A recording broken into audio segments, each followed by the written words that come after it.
If you think about lesson planning, and this is what I wanted to talk about now, this is how, that's a sort of typical lesson plan, isn't it? You know, you've got the textbook, so you do the 5 exercises from the textbook, a quick workbook activity, and then you asphyxiate the students completely with a grammar exercise. And then you say, I have a song, I have a song, I have a song.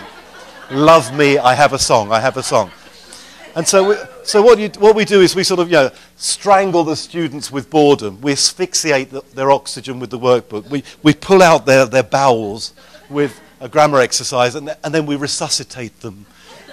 What I suggest you do is you do this. You start exercise 1, and then exercise 2, and then you feed in verse 1 of the song. Then go back to exercise 4, exercise 5. Begin the workbook. It's boring. Let's do the chorus of the song. Go back and finish the workbook. Begin the grammar. It's horrible. Okay, let's do verse 2 of the song. So cut it in half. And then at the end you finish and you sing the song. So what you're doing is you're zigzagging. You're zigzagging. You're not hiding the best thing until the end, by which time they're brain dead anyway. Do you see what I'm saying? It's too tidy. What we're doing with teaching, teaching is too tidy.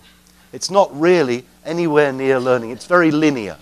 So I suggest you zigzag around. I'll give you another example here. The same lesson plan.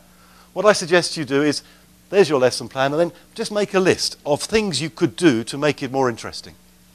So whenever they get bored, I can ask them to change partners, they can change positions, they can stand up in the middle of an exercise.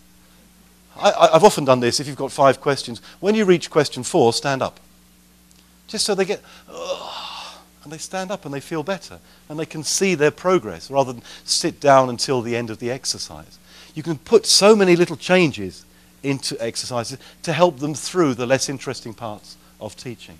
So what I suggest teachers do, that's your plan, and then plan a series of activities to make it more human. And then on the day, zigzag between the two. So, bringing in, you've got a 25-minute phase there. If a 25-minute thing only looking at a book, it seems to me it's not very imaginative.